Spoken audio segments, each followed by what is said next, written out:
Chapter 66 Bran. The next morning was freezing, but Bran Stark didn't seem to care.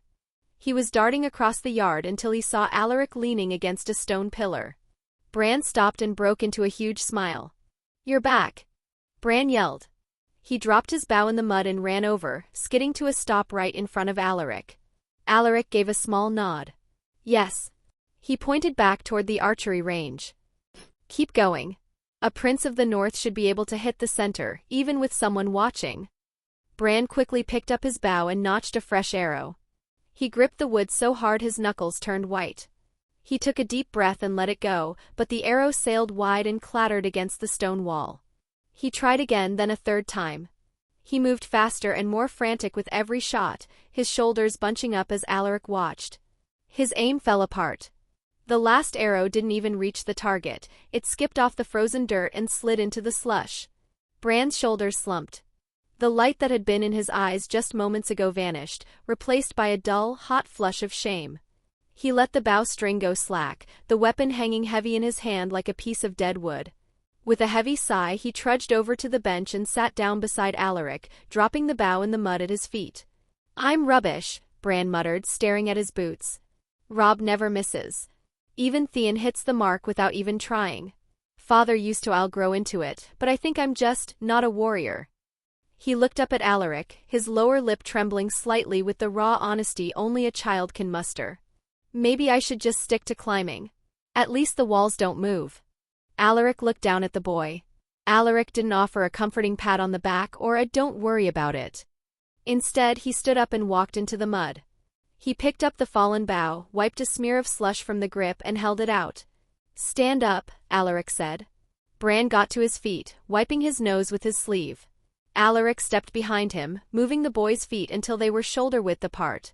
He reached out and adjusted Bran's left arm, locking the elbow slightly. "You're squeezing the wood like you're trying to choke it. Loosen your hand. It's a tool, not a club." He waited for Bran to relax his grip. Then he tapped the boy's shoulder. "Stop looking at the whole target," Alaric said. "Look only at the very center of the black paint. Clear your mind and just focus." "All right." Bran nodded and took a breath. This time his hand stayed steady. He pulled the string back, his fingers barely trembling as Alaric watched. He let go. The arrow hissed through the air and thudded into the straw. It wasn't a bullseye, but it stayed in the hay. "Better," Alaric said. He stepped back, his face unreadable as he tightened his cloak. "Keep doing exactly that. 100 times before sundown." Alaric turned to leave, his boots crunching on the frozen ground as he headed toward the great hall. He hadn't gone 5 steps before he felt a tug on his sleeve. Bran had followed him. The boy leaned in close, his voice barely a breath against the wind. "I haven't told anyone," Bran whispered, his eyes darting toward the guards on the wall. "Not even Mother. I'm keeping the promise. I'll wait until I'm strong enough, just like you said." Alaric's hand came down heavy on Bran's shoulder. He didn't flinch at the boy's words. "Good boy," he said. Alaric stood tall as the sound of heavy boots hit the dirt. Robb Stark walked toward them, his face pulled into the same serious look his father always wore. Theon Greyjoy followed, hands tucked into his belt and a sharp smirk on his face. Theon's eyes moved over Alaric with a look of pure annoyance. "Alaric," Robb said, stopping a few feet away. He glanced at Bran's arrow in the straw. "My brother is finally hitting the target." Alaric nodded. "He's good. He just needs training and a bit of focus." Robb looked at Bran, then turned his gaze back to Alaric.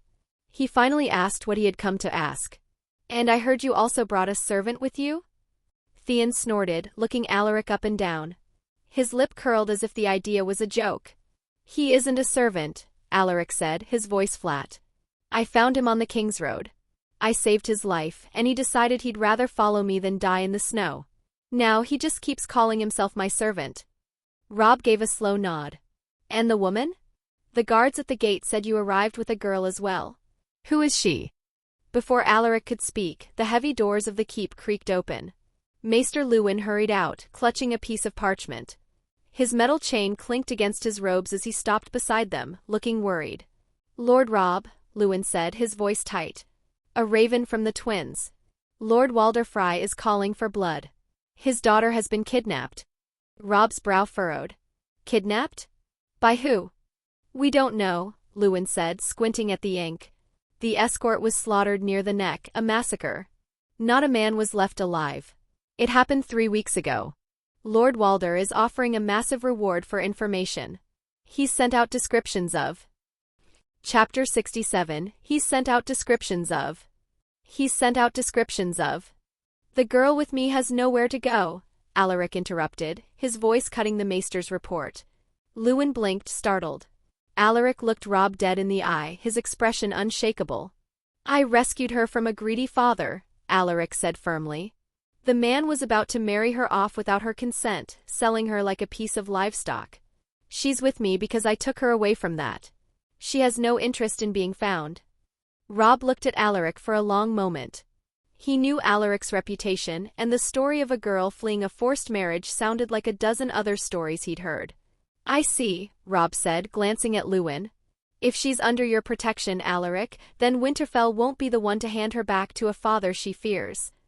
Theon rolled his eyes but stayed silent, and Lewin slowly folded the parchment, the description of Rosalind Frye forgotten in his hand. Alaric turned his gaze to Maester Lewin.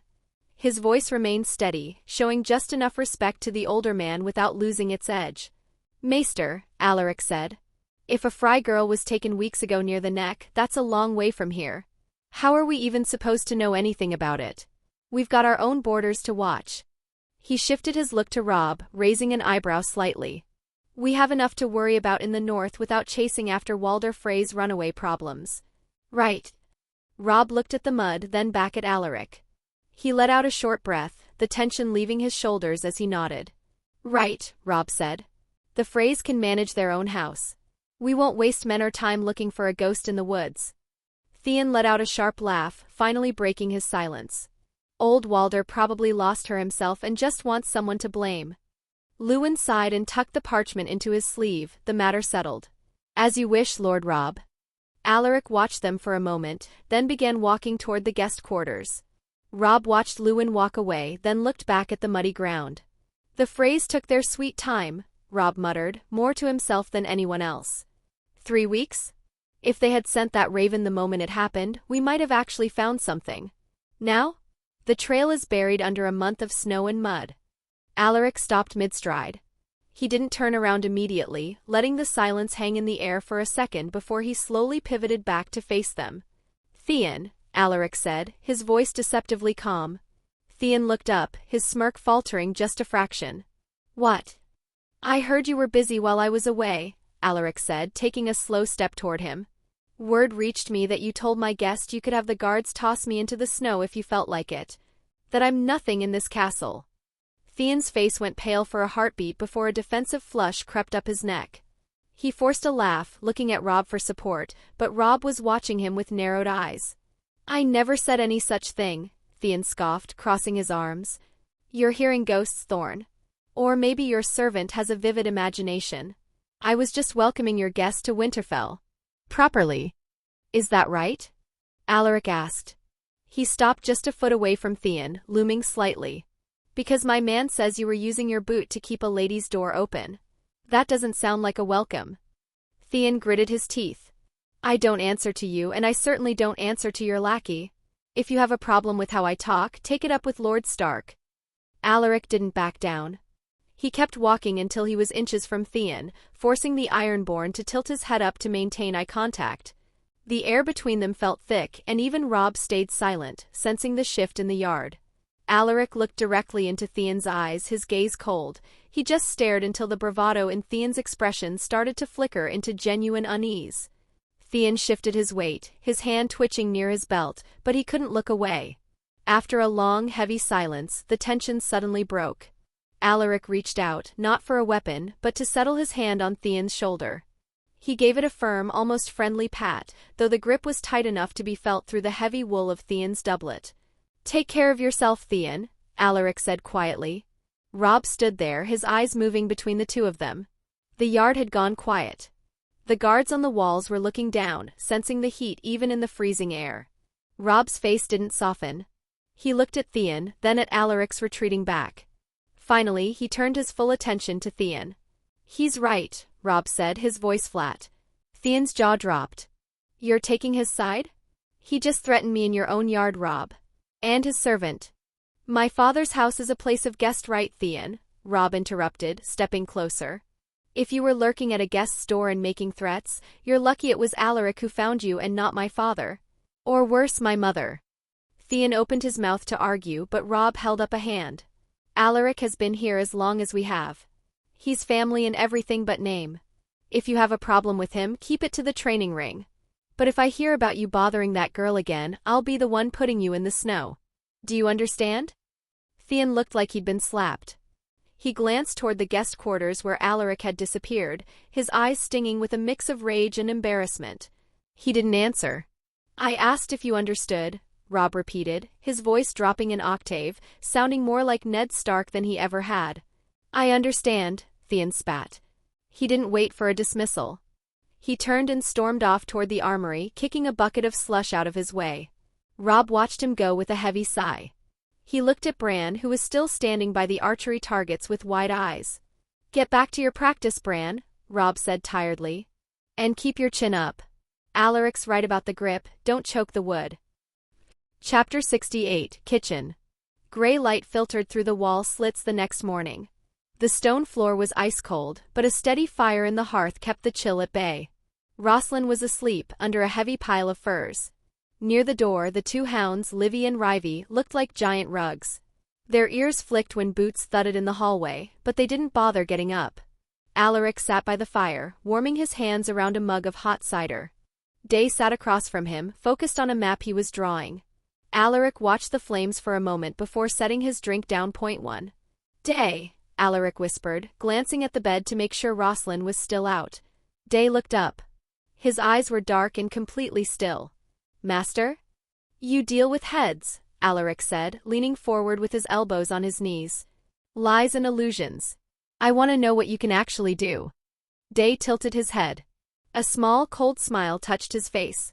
The mind breaks easier than bone. What do you need? Alaric tapped a steady rhythm on the arm of his chair. Can you put someone under? Not a nap and not killing them. A deep sleep they can't snap out of for weeks. At least until I say so. Day set his quill down. I can. It's hard to do from a distance, but if I can touch them or whisper to them while they sleep, I can lead their mind into a maze. They'll keep breathing, their heart will keep beating, but they won't wake up. Not until I let them out. And when they wake up, will they be crazy? Just confused, Day said. They'll feel like they've lost time to a bad fever. Good. Alaric looked toward the door. Sometimes you win just by taking a piece off the board for a while. Day began rolling up his map. One more thing. The Stark boy and the Greyjoy are in the courtyard. They're prepping horses for a hunt. Guards are going with them. Alaric's lip curled. A hunt. Huh. You know what to do, right? As you command. Day bowed.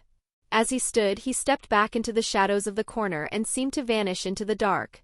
The only sound left was the wood popping in the fireplace. Alaric sank back into his seat and exhaled. Behind him, the blankets shifted. He turned to see Rosalind peeking over the wool, her hair a mess in every direction. Good morning, Rose, Alaric said. Rosalind rubbed her eyes and sat up. She noticed Day was gone and shivered as she left the warmth of the bed. Wrapping a fur over her shoulders, she walked across the cold stone and dragged her chair right next to Alaric's. She sat down, huddling near the heat of the fire. Hungry? Alaric asked. Rosalind nodded. Yes. What should I get? Or, what do you want me to cook? Alaric saw how eager she was to please and felt a pinch of guilt. He'd been so busy with the castle that he'd ignored her. Actually, Rose, I'm sorry, he said. She looked up, startled. Sorry? My lord, you don't have to. I do, he said. I told you yesterday I'd have Day show you the kitchens. I forgot. I came in late and my head was elsewhere. I didn't mean to leave you stuck here. He reached out and tucked a stray hair behind her ear. It's fine, my lord, she said, looking at her lap. It's important to me, Alaric said. He stood up and held out his hand. Let's fix it now. I'll show you myself. In the pantry. They walked to the guest wing's pantry. The hallway was quiet and smelled of damp stone.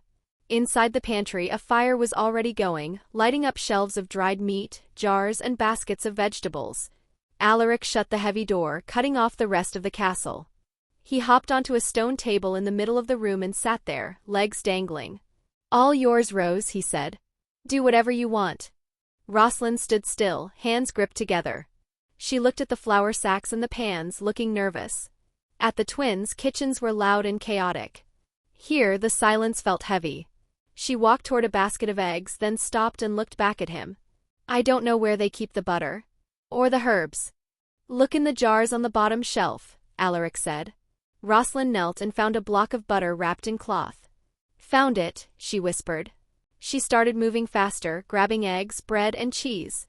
Her hands were shaking as she cracked an egg into a bowl, her breath coming in short, nervous puffs. "Breathe, Rose," Alaric said. Rosalind froze. "Am I too slow? I can go faster." Chapter 69 Sinuso.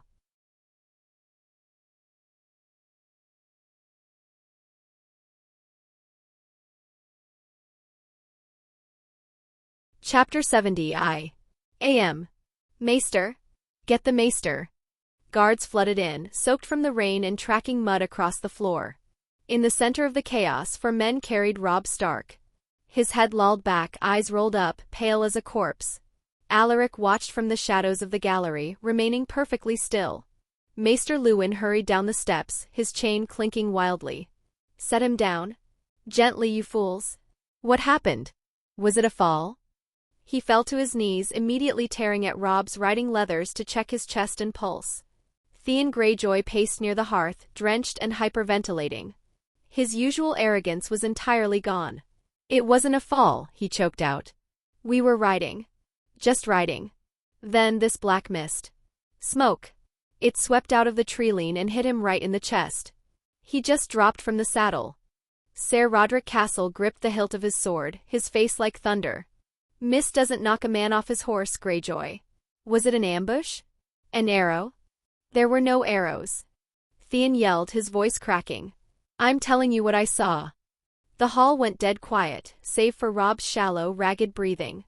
Luwin looked up, his hands trembling. "No wounds. No blood. His heart barely beats, it's like he is in a deep sleep." It was time. Alaric stepped out of the shadows and walked calmly into the center of the hall. He didn't say a word. Not wasting time feigning grief. He just extended a sealed parchment toward Maester Luwin. He knew Robb was fine, simply locked in a deep sleep for the time being. If Luwin or Roderick found his coldness unsettling, that wasn't his problem. Luwin frowned, wiping the rain and sweat from his hands before taking it. He broke the heavy wax seal, the dire wolf of Stark. Before coming to the hall, Alaric had spent 100 MP to forge it. It was a system-perfect replica. The handwriting, the phrasing, the exact wax used in King's Landing, flawless. "What is that, Luwin?" Roderick demanded. "A letter from Lord Eddard," Luwin muttered, scanning the lines. As he read, the color drained from his face. This makes no sense." "Read it," Roderick ordered. Luwin swallowed hard. "Should Robb fall to ill fate and my Lady Catelyn be absent, Bran must be protected. I name Alaric Thorne as captain of the Hearthguard, sworn solely to Bran's defense. He is granted absolute command of the inner keep's security. Trust his word as my own." Roderick stared. Then he scoffed, loud and harsh. "Let me see that." He snatched the parchment, his eyes scanning the loops of Ned Stark's handwriting. "The hand is genuine," Luwin said quietly. "The seal too. The hand is genuine, but the mind is mad." Roderick snapped, glaring at Alaric. Lord Stark would never bypass his own officers to put a ward in charge of the keep's security. "Are you questioning your lord's seal, Ser Roderick?" Alaric asked, his voice steady. Theon stepped forward, his lip curling into a sneer. "You're a nobody. You think a piece of paper makes you commander here?" Alaric didn't look at Theon. He raised his right hand. From the archways leading to the inner corridors, heavy, synchronized footsteps echoed. 5 men stepped into the light. They were massive, 7 feet tall, clad head to toe in thick black and red plate armor. The Blood Knights. The reaction was violent. "Swords!" Roderick roared. Steel rang out across the hall as every Stark guard drew their weapons, forming a defensive ring around Robb and Luwin. "Who in the 7 hells are these men?" Roderick bellowed, shifting his stance. "How did they breach the walls?" "Stand down." Alaric barked, commanding the room. He looked at his own towering knights. Sheath your weapons. We are not a threat. The 5 behemoths didn't hesitate. They stepped back and rested their hands by their sides. Alaric turned back to Roderick, keeping his hands visible. They are the guard Lord Eddard provided. I brought them in through the Hunter's Gate during the chaos of your ride. I didn't announce them because, frankly, Sir Roderick, your security has failed. The heir to Winterfell is lying half dead on the floor. Roderick's jaw tightened. He didn't lower his sword. You bring foreign mercenaries into my castle and expect me to bow? I expect you to protect Bran, Alaric said smoothly. Which is exactly what I am here to do. Before Roderick could argue, Alaric's shadow minion slipped into the hall. He moved quietly, holding a small object wrapped in cloth. He bowed to Alaric, then placed the object on a nearby table. It was a small, shattered glass vial. The inside was coated in a strange, oily black ash. A foul smell like burnt sulfur immediately hit the air. Found in the courtyard, master, Day said calmly. Discarded near the Greyjoy's saddlebags. Every eye snapped to Theon. Theon went rigid. What? That's a lie. I've never seen that before in my life. You planted that. Did I? Alaric asked, finally looking at him. You were the only one riding close enough to Robb to see this mist. And now we find this near your horse. You son of a bitch, I fought beside Robb. Theon drew his dagger. Enough. Roderick shouted, stepping between them. He looked at the vial, then at Theon, deeply conflicted. Theon is Lord Balon's son. He's been here for years. And if he had a hand in this, he is an assassin, Alaric said, his tone perfectly reasonable. And if he didn't, whoever did this is still in the castle, and they might try to silence him next to cover their tracks. Alaric stepped closer to Roderick, lowering his voice. We don't know what we're dealing with, Ser put him under guard. Not in the dungeons, but confined to his quarters. For his safety and ours until we know what that shadow was. Lewin nodded slowly. It is the safest course, Ser Roderick. Temporary confinement is not a sentence. Roderick glared at Alaric, hating the logic but unable to deny it. He looked at his men. Escort Theon to his chambers. Post 4 men at his door. No one goes in or out. This is madness. Theon yelled as the guards grabbed his arms. You're letting this bastard take the castle? Alaric watched them drag Theon away. He didn't smile, but in his vision, a pale blue prompt flickered to life. System update, objective progress, the Kraken's humiliation, phase advanced. Reward, plus 1000 MP, current balance, 4224 MP. Chapter 71, Gold. He gave the floating screen a side glance, noting his current balance of 4224 MP. With Robb and Theon Greyjoy effectively out of his way, Winterfell was almost entirely within his grasp. However, one significant obstacle remained, Catelyn Stark. He knew she would be returning soon, and he couldn't be certain how she would react to finding a ward in command of her home and her son in a supernatural stupor. Alaric turned his attention back to the giants standing at the entrance. Take him, he commanded, gesturing to Theon. The Blood Knights moved together like a pack on a hunt. 2 of the 7-foot giants grabbed Theon by his arms. Their grip felt like iron, forcing him to his knees before they hauled him toward the dungeons. Theon tried to shout, but the words caught in his throat. The knights dragged him out of the hall, their heavy black and red armor thudding against the stone floor with every step. Alaric looked at the remaining Stark guards, Maester Lewin and Ser Roderick, his gaze heavy with the authority of the Shadow Regent. He allowed the silence to stretch until the only sound was the crackle of the hearth. I have lived among you as a ward, but I speak to you now as the shield Lord Eddard placed in front of his family, Alaric began, his voice projecting through the great hall. What you saw happen to Robb was just the start. In the capital, the Lannisters have already made their move. Jaime Lannister attacked Lord Eddard in the streets of King's Landing. There is Stark blood on the stones. He walked to the center of the hall where the gold lay on the floor. Winter isn't coming anymore, it's here. War is at our gates. The South thinks we're weak because Lord Eddard is gone and Robb won't wake up. He stopped and looked at every man in the room. They're wrong. We aren't going to sit here and wait for them to burn our crops or kidnap our kids. We're going to work. We'll make more swords, double the guards, and turn Winterfell into a wall the Lannisters can't climb. If you care about your homes or the Starks, do exactly what that letter says, he said. We stand together or we die one by one. Ser Roderick slowly sheathed his sword, his face set in a grim mask of duty. The guards followed suit, their initial fear replaced by a desperate, patriotic resolve. Alaric turned to Day, who remained in the corner of the room. Maester Luwin, take Robb to his room. Day will guard the door. No one enters unless I say so. As the hall cleared, Alaric walked toward the high table. He had secured the walls, but the arrival of Catelyn Stark would be his true test. He needed to be ready for her, and for the mission the system had already teased, the matriarch's submission. The week after Alaric took the Great Hall was filled with the sound of hammers on metal and the cold bite of the wind. He spent his days watching the forges and lining the river with extra guards, making sure his version of orders was carried out. Under the watchful eyes of the Blood Knights, the men trained until they couldn't stand. On the 7th day, Alaric sat in the guest wing with Bran Stark. In this timeline, Alaric had caught the boy midair.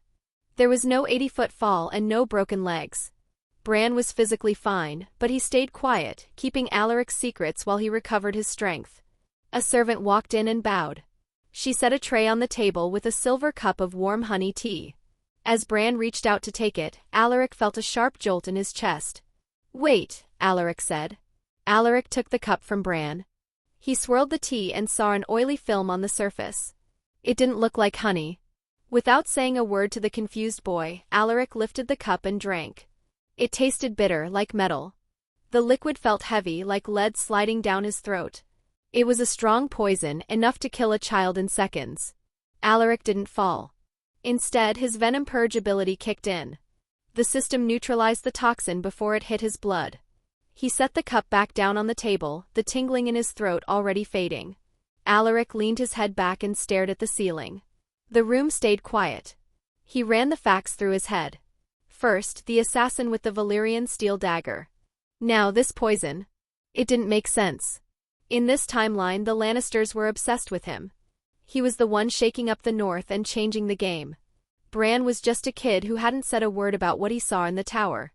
The Lannisters should be putting all their energy into killing Alaric, not wasting time and resources on a boy who wasn't even a threat yet. Wait! Hold up. Stop for a sec. Look, if you've already made it this far into the video and you're still here, come on, subscribe, bro. All right, I see you rolling your eyes. I'm moving. I'll get out of the way now so you can get back to the good stuff. But seriously, stick around and finish listening. It's worth it. Chapter 72, Littlefinger? He was certain the Lannisters were not behind this. So what this means, he thought, his leg tapping rhythmically against the wooden floor, is that someone else is pulling these strings. The motive was obvious. Someone wanted House Stark and House Lannister to start a bloody war immediately. To make that happen, they needed a dead Stark child on Winterfell's floor. Only one man was desperate and ambitious enough to pull a move like that from hundreds of miles away, Peter Baelish. Littlefinger. Alaric shook his head. A cold smirk touched his lips as he looked at the glowing system notification floating in front of him. System update, mission success. Mission, the debt, prevent Bran Stark's death.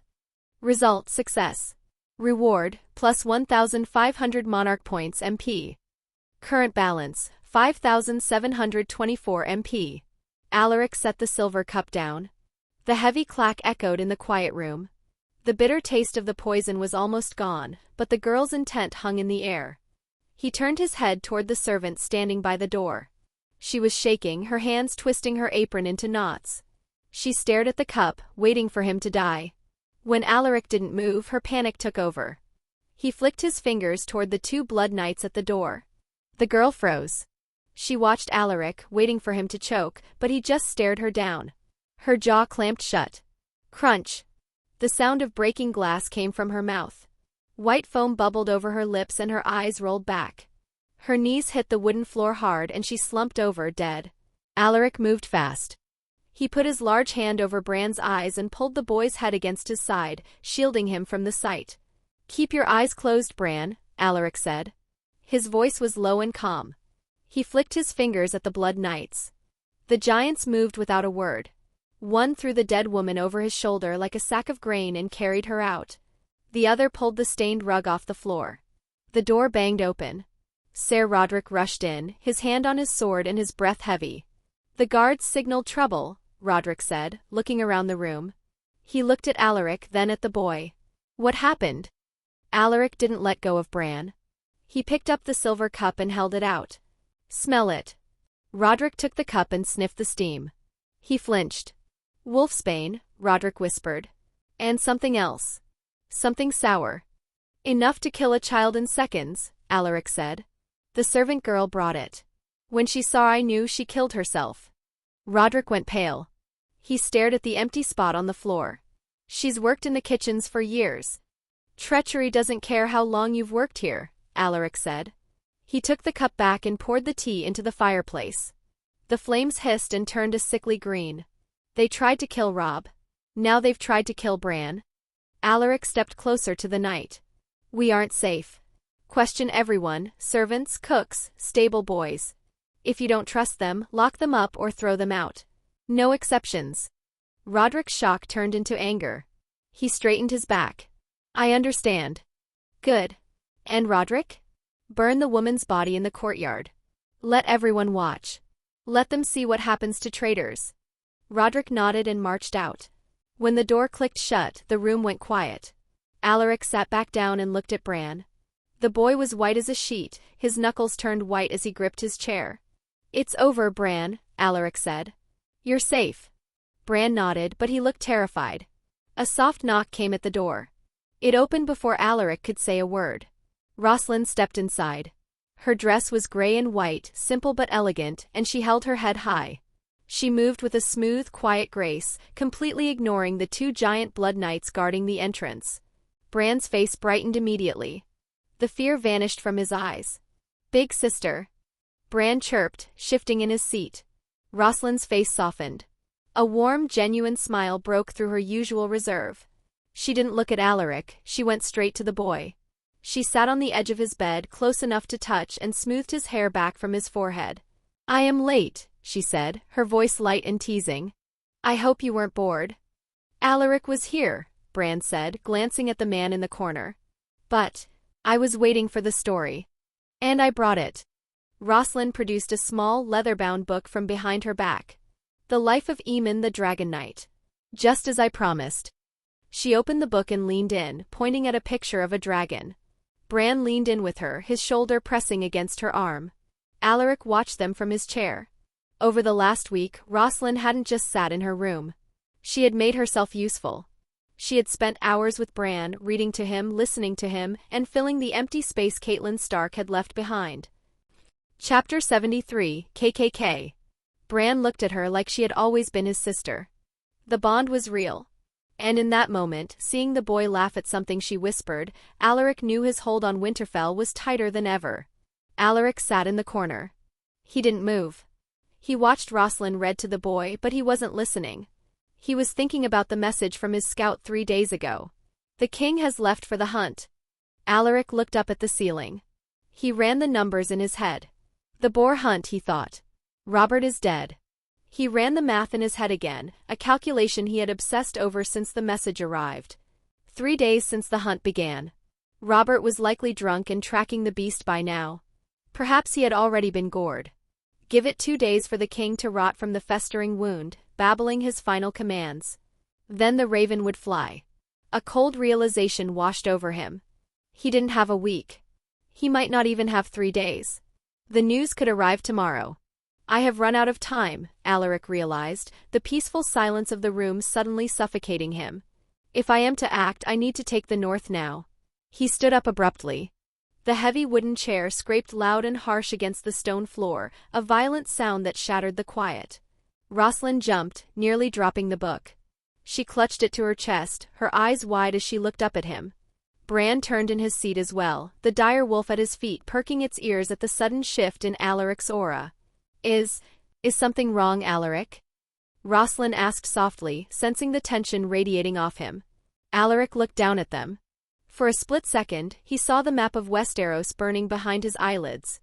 He forced his face to relax, smoothing away the killing intent. He couldn't tell them that the king was likely bleeding out in a pavilion hundreds of miles away. No, Alaric lied, his voice smooth as polished steel. Just remembered a patrol schedule. I have orders to give.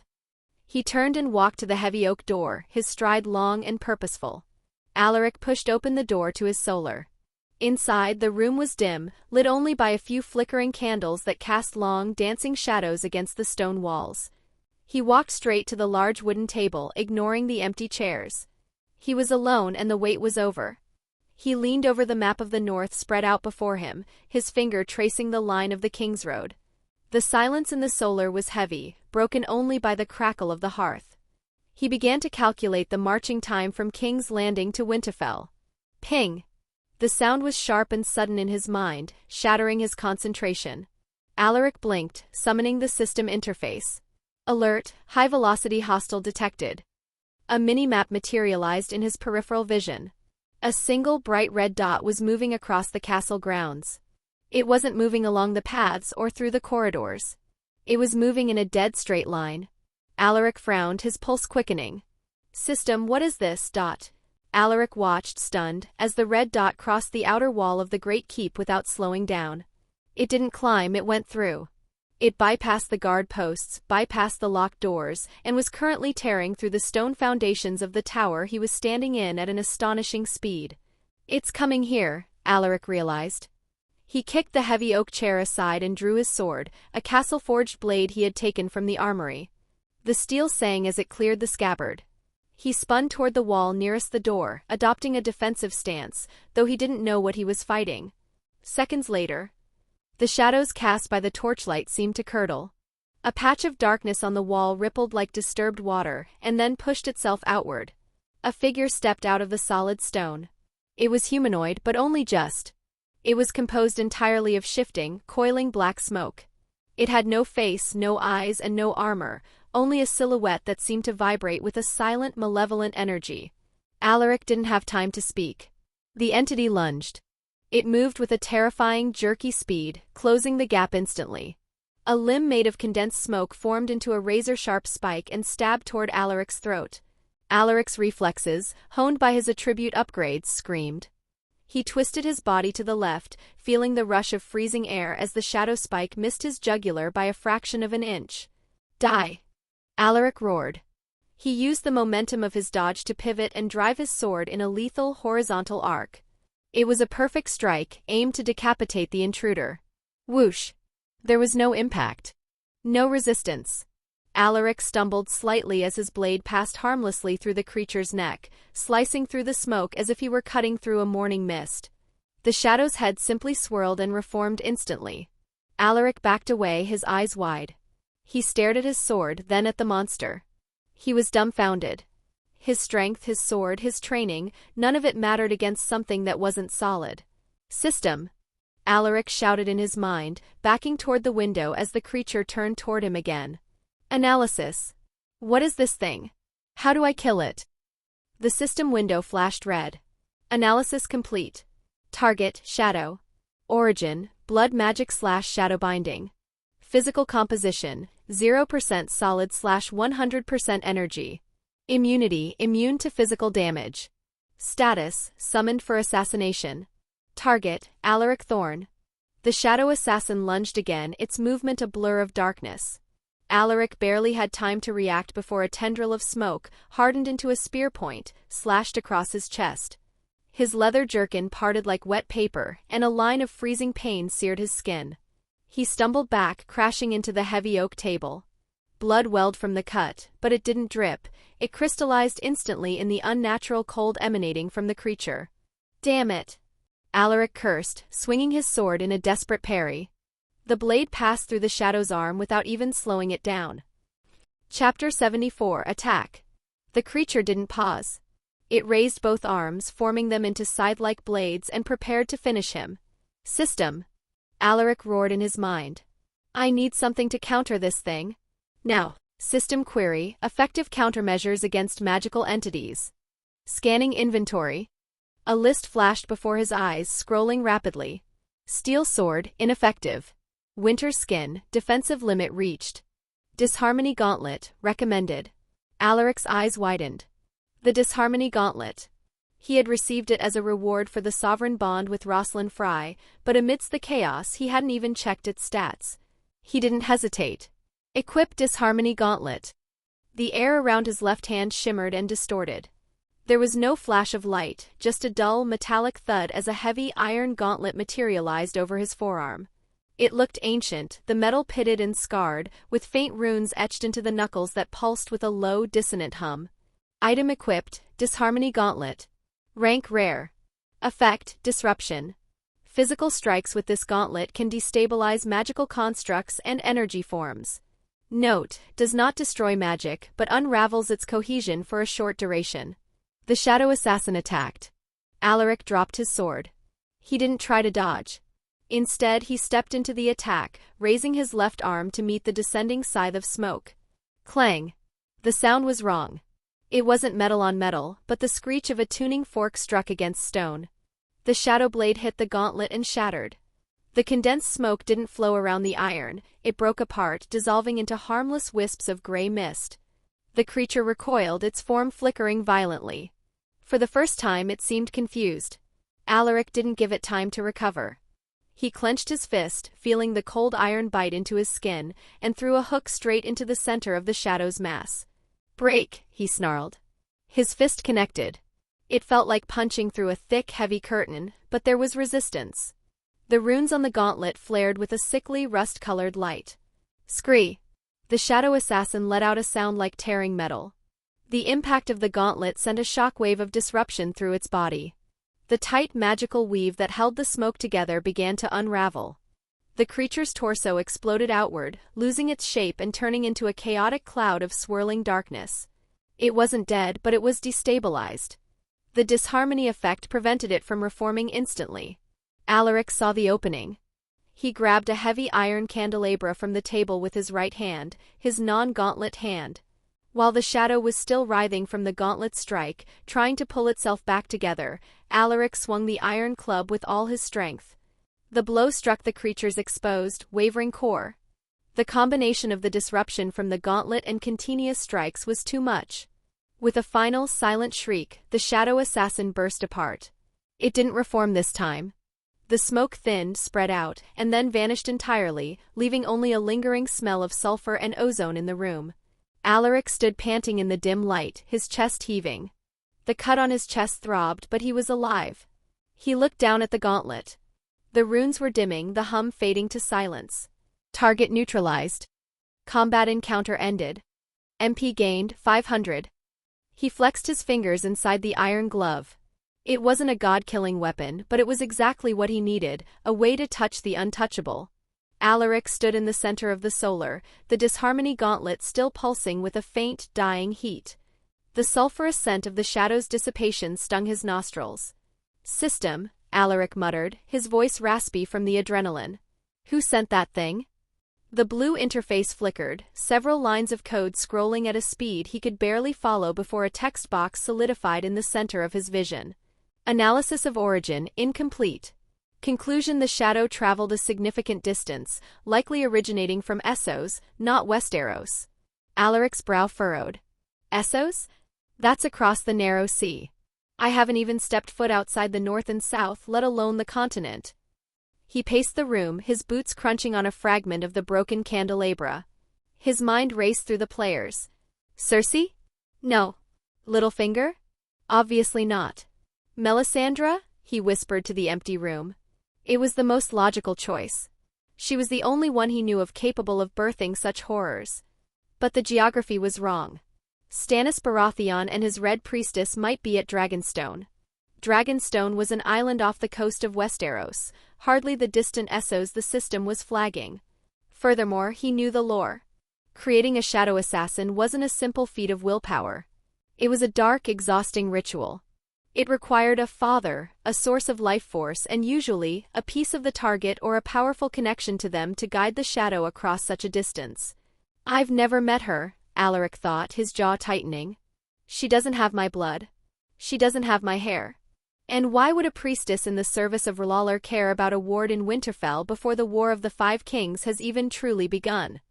If not her, then who? A rogue warlock from Karth? The faceless men using a method he hadn't read about? He had been so focused on the political chessboard of the Seven Kingdoms that he had forgotten the world was much larger and far more terrifying than a few lions and wolves bickering over a throne.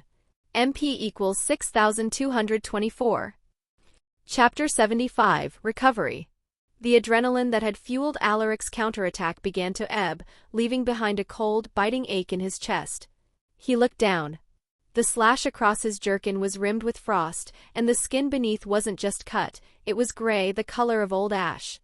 The blood wasn't flowing, it was sluggish and dark, coagulating into black crystals that seemed to be slowly spreading outward like a web of frost on a windowpane.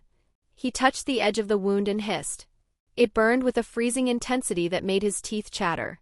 System, Alaric gritted out, stumbling toward the high-backed chair behind the heavy oak table.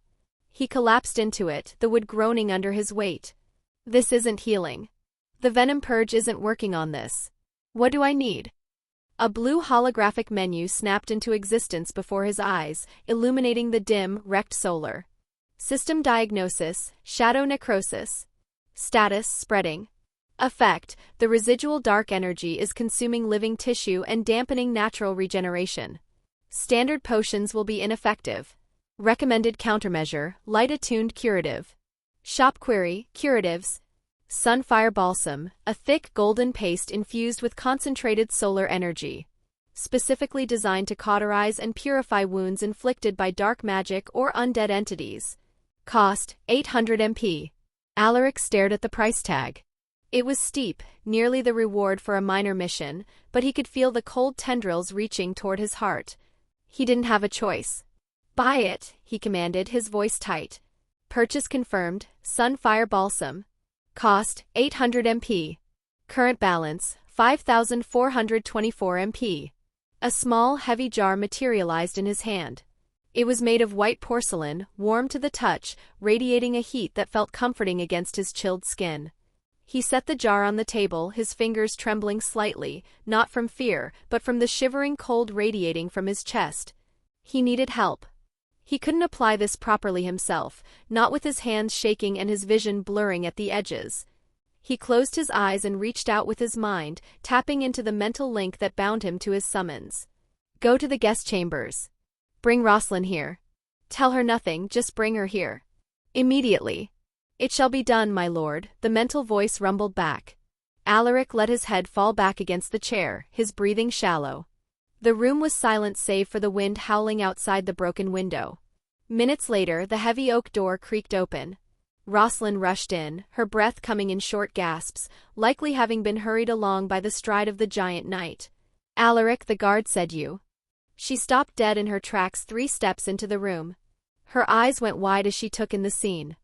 The heavy iron candelabra lay twisted on the floor. The stone wall near the window was scorched and clawed. The air still smelled thick with sulfur and the metallic tang of ozone. Then her gaze landed on him. Alaric was slumped in the chair, his face pale, sweat beading on his forehead despite the cold.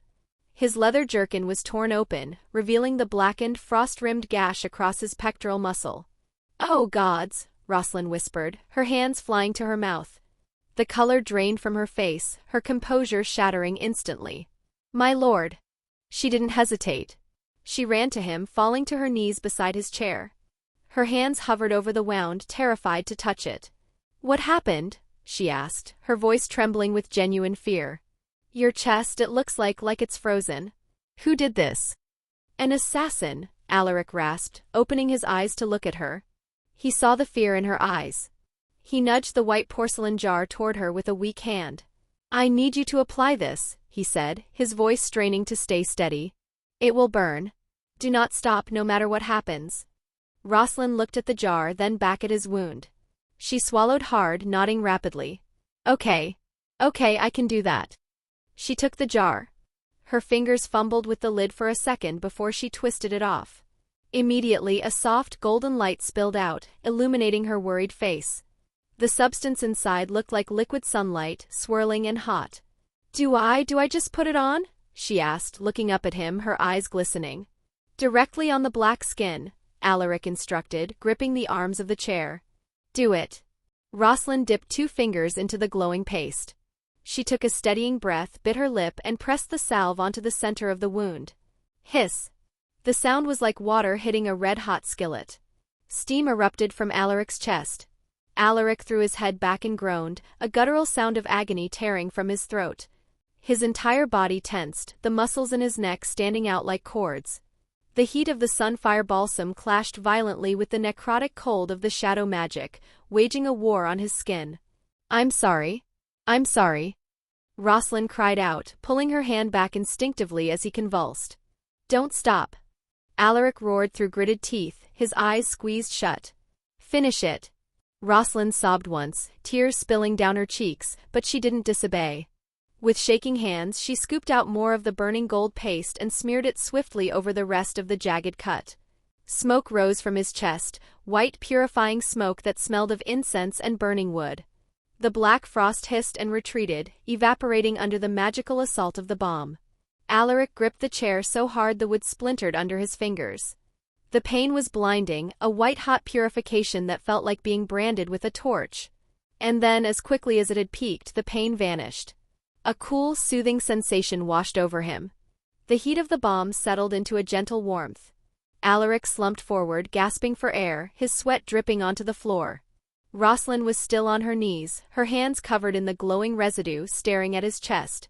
It's fading," she whispered, wiping a tear from her cheek with her shoulder. Alaric looked down. The black necrosis was gone. The wound was already closing, the skin knitting together under a layer of new, pink scar tissue. He exhaled a long, shuddering breath and leaned back, the strength slowly returning to his limbs. He looked at Rosalind. She was trembling, still kneeling in the wreckage of the solar, staring at him. "You did well," Alaric said, his voice rough but steady. Rosalind looked up at him, her eyes red-rimmed. She just reached out and placed a trembling hand over his hand on the armrest.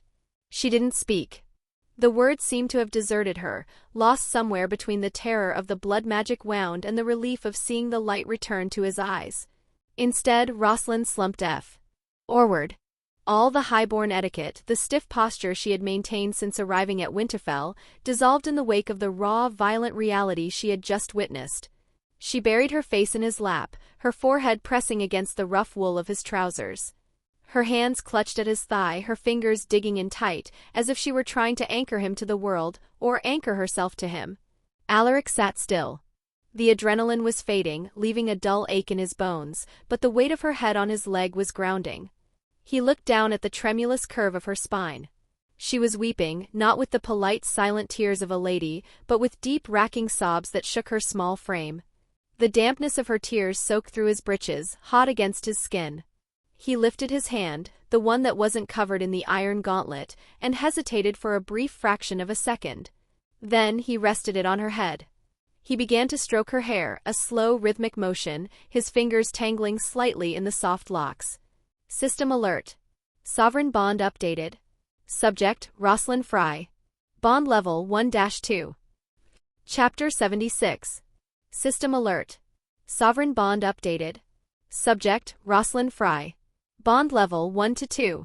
Monarch points, plus 4,000 MP. 1 new ability, all black, the death tax. Type, scaling passive/enchantment. Description. The twins demand a toll for crossing, the monarch demands a toll for dying. Effect, whenever you kill an enemy, 1% of their total attributes are permanently harvested as tax. Storage, this tax is not absorbed by your body, but by your currently equipped weapon. Result, your weapon gains permanent durability and damage increases with every kill. There is no cap. The more you kill, the sharper the blade becomes. 2. Shared passive. Effect, Rosalind Fry now shares all of the monarch's biological passives. Current transfer. Venom Purge, Rosalind is immune to all poisons. Winter Skin, Rosalind gains cold resistance and increased physical durability. Sharing. Sansa Stark. Rosalind Fry. 3. Item rewards. Noble Ladies Winter Set, X2 High Stat Clothing Armored Silk. System Chocolates, X100 High Calorie, Mood Enhancing Rations. Aphrodite's Reserve, X10. Description, dark chocolate infused with potent pheromones. Guarantees 100% conception chance and heightens intimacy to obsessive levels. Alaric's mood shifted instantly as he scanned the rewards. A faint satisfaction curled in his chest, but he shook his head, clearing the interface away to focus on the trembling woman in his lap. He leaned down, sliding his hands under her arms to gently pull her up. She lifted her head, her eyes swollen and red, tracks of dried tears staining her cheeks.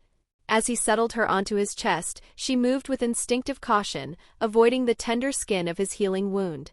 She buried her face in the crook of his neck, her legs straddling his waist as she clung to him. He remained silent, sensing she had no capacity left for words. He simply rubbed her back in a slow, rhythmic motion. She sat unmoving, her grip slowly loosening until he felt her breathing even out against his neck. He glanced down, her eyes were closed, her lashes wet but still.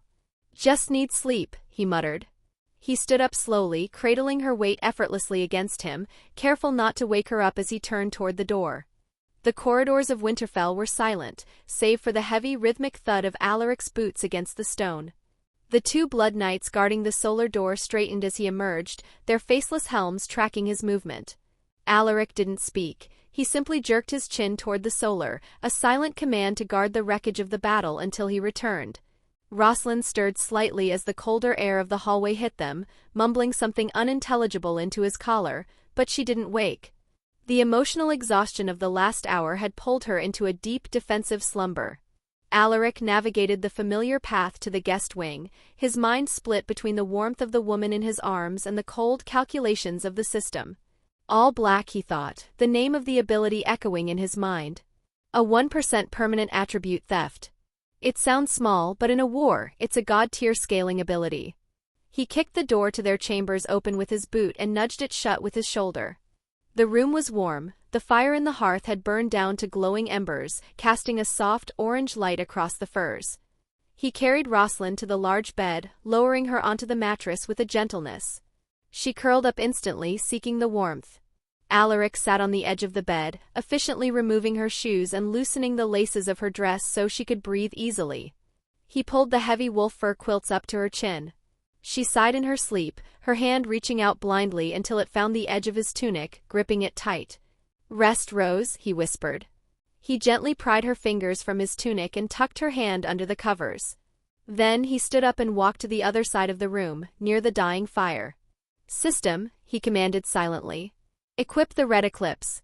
A heavy bastard sword materialized in his grip. It wasn't like the castle-forged steel he had used before.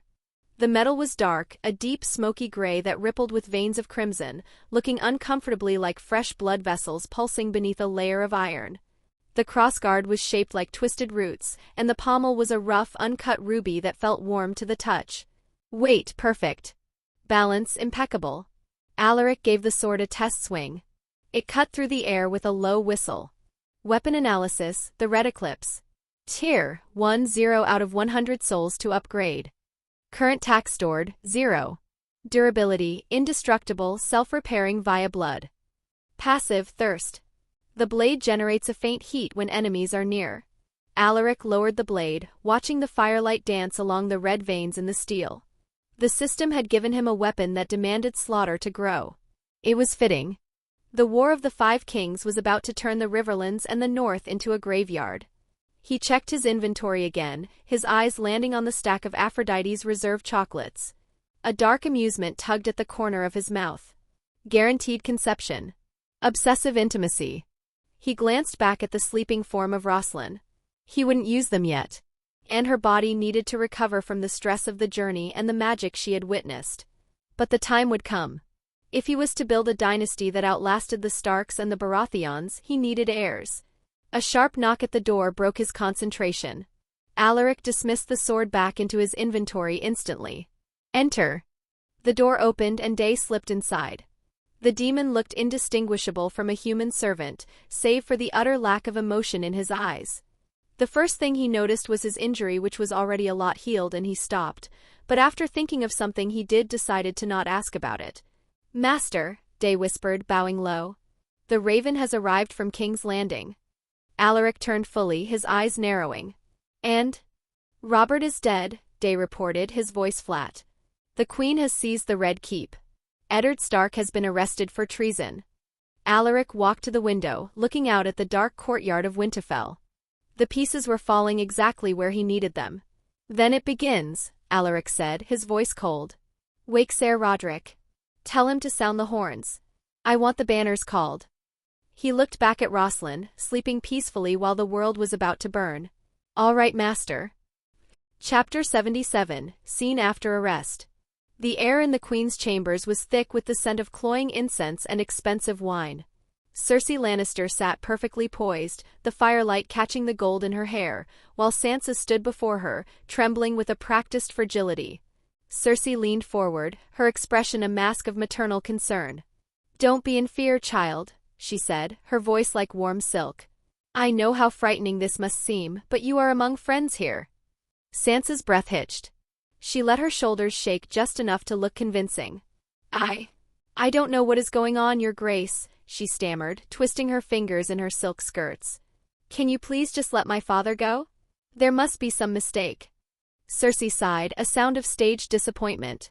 "Your father has done a terrible thing, Sansa. He tried to steal the birthright of my son Joffrey. He tried to take the crown from its rightful heir. It is treason, pure and simple." Birthright, Sansa thought, the word tasting like ash in her mind. Deep in her mind, Alaric Ward's voice returned, cold and steady. Only hours earlier, before the gold cloaks came, it had filled her head like a second heartbeat, not quite a whisper, more a presence she could not ignore.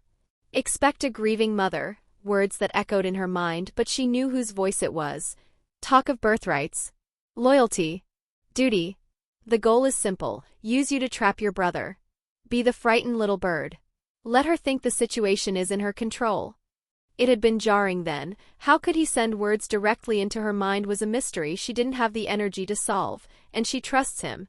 "I want to help you, Sansa," Cersei continued, sliding a piece of parchment and a quill across the table. "But you must help me. Write to your brother Robb. Tell him to come to King's Landing to swear his fealty to the king. If he proves his loyalty, I can convince Joffrey to be merciful to your father." Cersei paused, her eyes narrowing slightly. "And tell him he must bring that man, that Alaric Ward, along with him. The crown has questions for him." Sansa looked down at the parchment to hide the sneer threatening to break through her mask. "Questions for Alaric? You have no idea what you're inviting into your city," she thought. I will do whatever you ask," Sansa sobbed quietly. She took the quill, her hand shaking as she penned the lies Cersei dictated, her script elegant and desperate. Once the wax seal was pressed into the paper, Cersei smiled, a thin, "You've done well, little girl. Guards, escort the Lady Sansa back to her chambers. See that she is kept comfortable." As the heavy doors of the Queen's ballroom closed behind her, Sansa kept her head down, her eyes wet with fake tears. Though she did not fear for her own life, not with Nyx beside her, she could not say the same for Arya or her father. Somewhere in this city they were alone, surrounded by Lannister swords. Even if she escaped with Nyx, there was no promise the others would be spared. Freedom for her might mean death for them. Maester Luwin's room was freezing, but he didn't stop to rub his cold hands. He dipped his pen, wrote quickly, rolled up the paper and grabbed the next blank sheet. "Karstark," Luwin said. He pressed his seal into hot grey wax. "Umber. Glover. Manderley." Alaric stood by the window, watching the courtyard below. Smiths hammered hot steel. Men scraped swords against grinding stones. Workers nailed metal shoes onto the warhorses. "What about the Boltons?" Alaric asked. He kept his back to the room, still looking out the glass. Chapter 78. "Roose is careful," Luwin said. "He waits to see who is winning." He handed a scroll to a young boy. "I am sending a letter to the Dreadfort anyway." Alaric turned away from the window. Two blood knights stood behind him. They wore dark red armor and heavy helmets. They did not move. "Ride to the Dreadfort," Alaric told them. "Bring Bolton." The knights nodded. Their metal armor clicked as they turned and walked out of the room. Alaric stepped over to the table and tapped his finger on the map. "Everyone meets at the King's Road. Foot soldiers gather here. Riders go first. We march for Moat Cailin. If we hold the neck, we control the north." Luwin finished writing. He carried the last of the small scrolls to the cages. One by one he threw the ravens out the open window. The blackbirds flew up into the cold air. They circled the stone tower once, then flew away in different directions. A week later, the Great Keep. Maester Luwin stood at the end of the heavy oak table. His hands shook as he held a letter that had arrived an hour ago. The broken wax on the table showed the Lannister lion, but the handwriting on the paper belonged to Sansa. Ser Roderick Castle pulled hard at his white whiskers. His face was bright red. Alaric sat back in his chair, his expression completely blank. "Read it again," Alaric said. Luwin cleared his throat. "It is from Lady Sansa. She writes, Father has been arrested. They say he is a traitor. The Queen says he can be saved if Robb proves his loyalty. Come to King's Landing. And please tell Alaric he must come too. The Queen specifically asked for him." No one spoke. Alaric steepled his fingers and waited. Good. Just as he had instructed. Behind a calm expression, his thoughts moved elsewhere. 2 of his blood scouts had already done their work. Septim Ordain had been pulled from danger, and Arya lifted from the street crowds. Both safe. Both hidden. He said nothing. Ser Roderick's fist crashed onto the table. The wood split with a sharp crack. "It's a trap," he growled. "A child could see it. They have Ned, and now they want us to walk straight into their hands." "It is a trap," Alaric said. He rose. His chair scraped against stone, loud in the silence. "But what Cersei wants does not matter." He stepped forward and laid a finger on the map, pressing down over the riverlands. "Our soldiers are already moving. We will not wait for the slower banners. We march at dawn." Ser Roderick glanced toward Maester Luwin. "The boy speaks true," he said. "Waiting gains us nothing but a tighter noose." Maester Luwin looked up from the letter. "And the boy?" "Bran is the Stark in Winterfell. He must stay behind the walls." "No," Alaric said. He turned toward the door. "Winterfell will be on target once our forces leaves to march to south. I will not leave Bran here for a thief or some opportunistic to find. He comes with us. He will be safer in a camp of 10,000 men than he is in this cold tower." Roderick nodded slowly. "I will prepare the horses. We will be ready by sunrise." Alaric walked out of the room without saying anything else. His heavy boots thumped loudly against the stone floor of the empty hallway. He walked straight to his own rooms in the guest wing. He pushed open his heavy wooden door. The room smelled of roasted meat and spices. A large fire burned in the fireplace. Rosalind stood by the table. She set down a thick clay bowl and blew a piece of hair out of her eyes when she saw him. "Late again," she said. She shook her head and wiped her hands on her apron. She walked over to him and looked closely at his face. "I heard the horns, my lord. What is going on?" "The war started," he said. He tossed his leather gloves onto a chair. "And we will be leaving in morning." Rosalind sighed. She stepped close and started unfastening the thick metal buckles on his leather armor. "My lord, if we leave in morning, you need to sleep. That means no distractions. We are not doing anything tonight. You need your strength for the ride." Alaric let out a short laugh. He caught her hand and pulled her a step closer. "Is that right? The future Lady of the North giving me orders?" "Someone has to," she said. She smiled, but her eyes stayed worried and flat. She stepped back to the table and pointed at the bowl. "Eat. I used the recipe with the spices from your book. It smells better than anything the castle cook makes." Alaric sat down and ate the thick stew. Rosalind sat across the table. She just watched him eat. When he finished, he pushed the bowl away. He took off the rest of his clothes and climbed into the large bed. The thick animal furs smelled like cedar wood. The mattress sank down as Rosalind climbed in beside him. She curled against his side. She rested her head on his shoulder and put her arm across his chest. She kept her fingers away from the old faint scar on his skin. Alaric closed his eyes and put his hand on her lower back. The room went completely quiet except for the popping of the fire. Alaric didn't go to sleep. Instead, he reached up, cupped the back of Rosalind's head and pulled her into a slow kiss. It tasted of wine and the warmth of the fire. It wasn't like the fast, hungry nights they'd spent together before. When they pulled apart, Rosalind's breath was heavy. Her eyes searched his face in the dim orange light of the dying fire. She rested her head back on his shoulder and traced her fingers across his chest. The embers in the fireplace glowed low, turning the room a dark amber. Alaric ran his hand down her back. The room was so quiet he could hear their hearts beating. "Rosalind," he said, leaning in close. "There's something you need to know before we go." She shifted, resting her head against his shoulder. "What is it?" "I love you," he said quietly. His voice caught for a moment. "That hasn't changed. But I'm I'm not going to lie to you. It's better to tell you now than for you to find out later. He paused before speaking again. There's someone else. Another woman I love. Chapter 79. Who is it? The air in the room went still. Roslyn's body tensed for a second. She spoke in a whisper so quiet it barely carried over the sound of the fire. Who is it? Sansa Stark, Alaric said. He expected her to flinch or pull away. Instead, Roslyn let out a short, tired breath.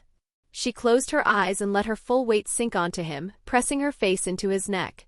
My lord, you are so cute, she murmured. He could hear a small giggle in her voice.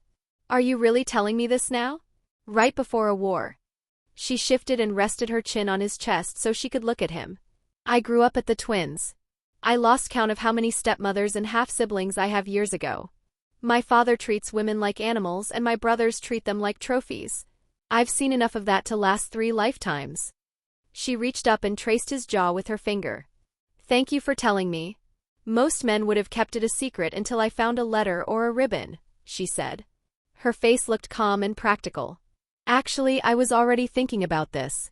You are a lot to handle, Alaric. Especially at night. I was wondering how I'd keep up with you once we settled down. A mischievous look flashed in her eyes.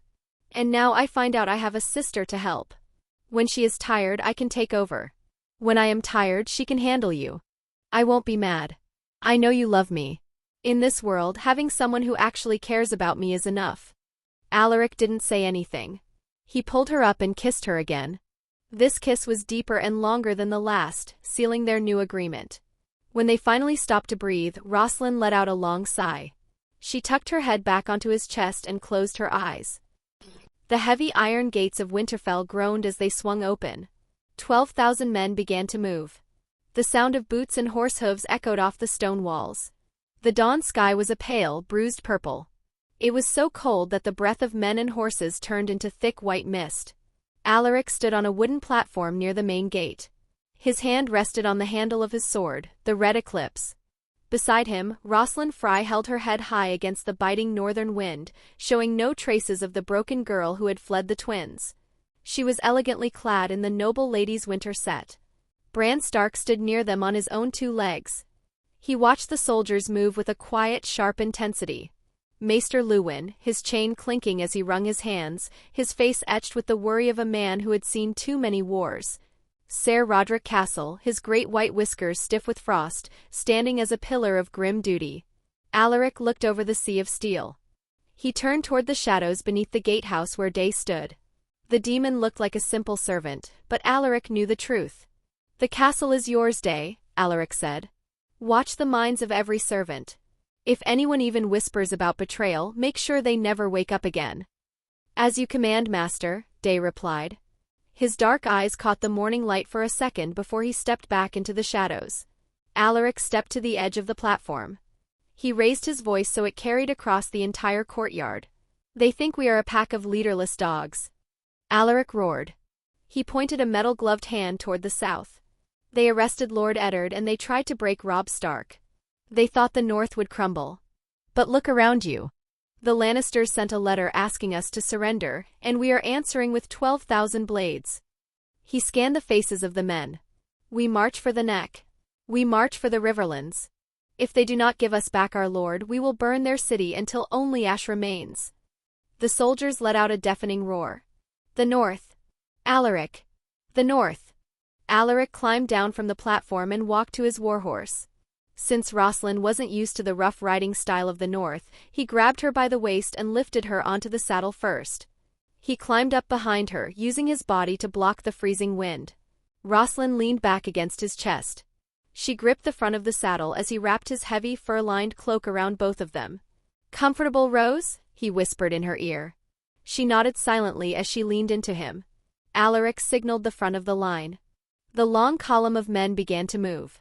A river of gray and steel flowed out of the gates and onto the King's Road. Behind them, Winterfell turned into a dark shape against the rising sun. The King's Road was a mess of mud and packed snow under the weight of 12,000 soldiers. The air was sharp and bit at any bare skin, but inside Alaric's heavy fur cloak it stayed warm. Roslyn shifted against his chest. Her small hands gripped the leather reins just above his own gloved hands. The steady swaying of the horse had put her into a light sleep, her head tucked firmly under his chin. Alaric kept his eyes on the horizon, but his mind was moving through the blue, glowing screens of the system. He scrolled past the Unit Management tab, ignoring the army's supplies for a moment, and opened the mission log. A entry pulsed with a faint gold light. Optional submission, the Matriarch's submission. Objective, secure a night of intimacy with Catelyn Stark. Difficulty, high, requires breaking years of honor and grief. Reward, plus 2,000 Monarch points MP. Status, active. Alaric stared at the text floating against the gray sky. The prompt was clear.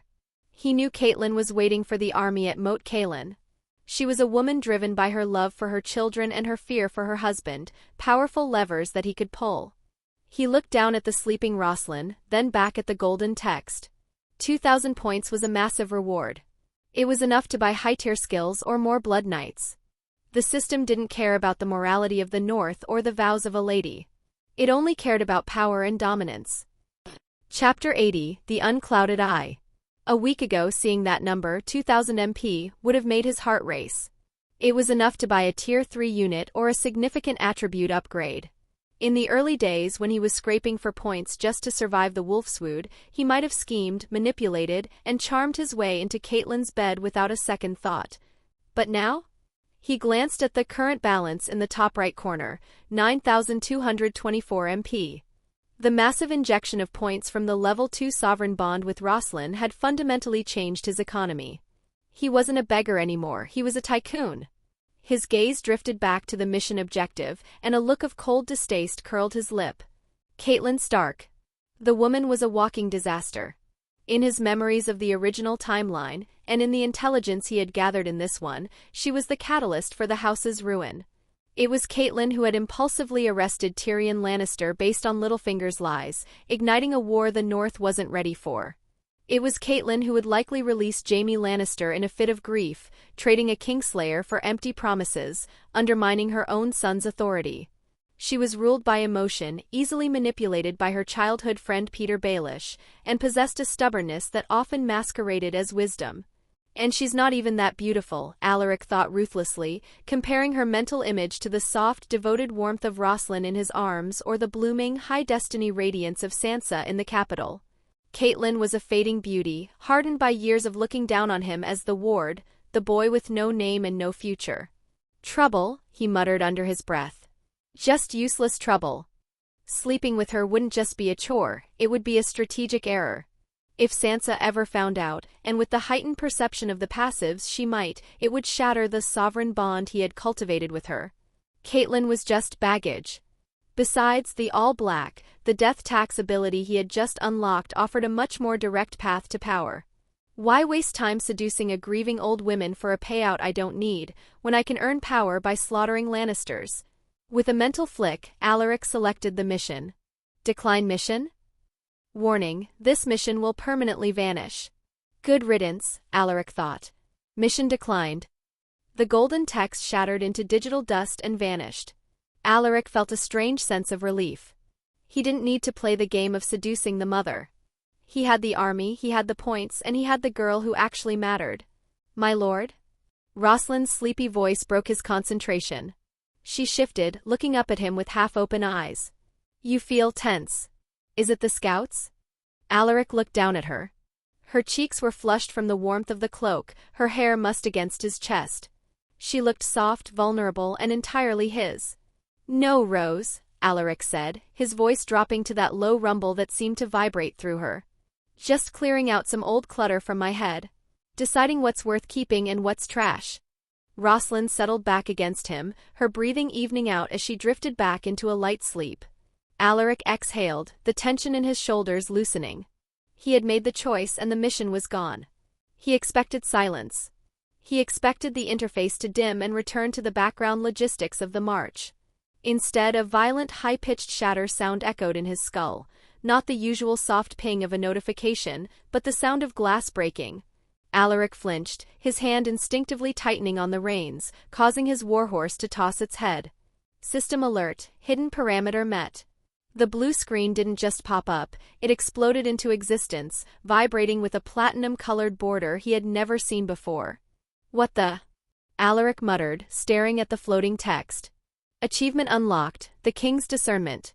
Trigger. The host has voluntarily rejected a high-value mission based on strategic foresight and personal distaste, rather than succumbing to lust or point greed. System analysis of rejected target, Catelyn Stark. Hidden trait revealed, the Mother of Calamity. Description: this target possesses a dormant tragedy aura.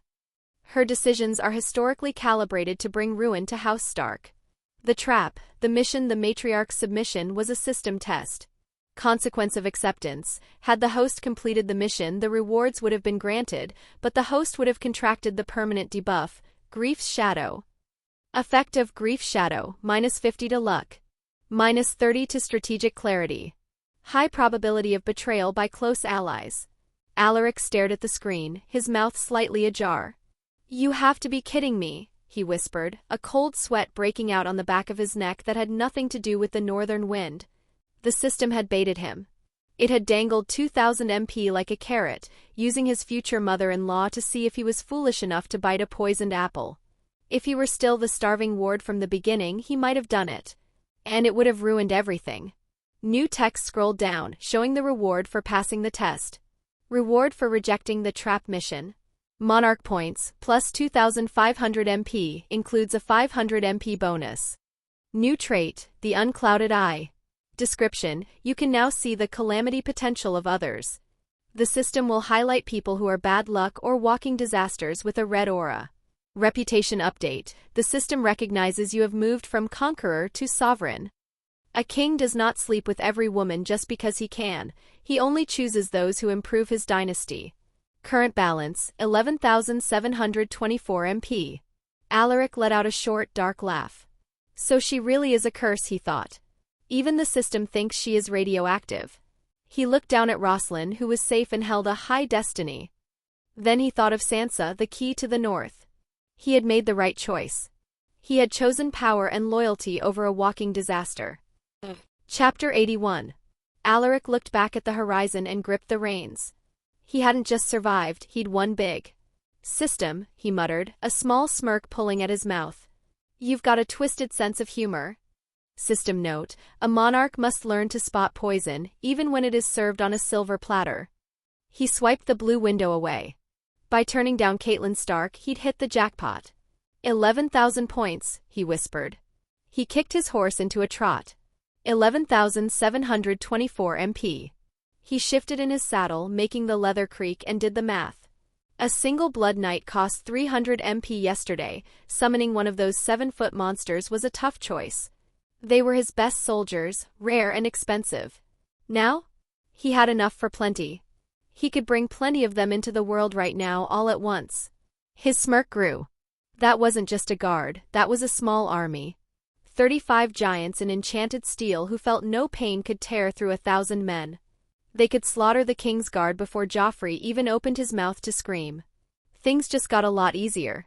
Alaric looked at the glowing numbers and wondered how much further he could push this power. System, he thought.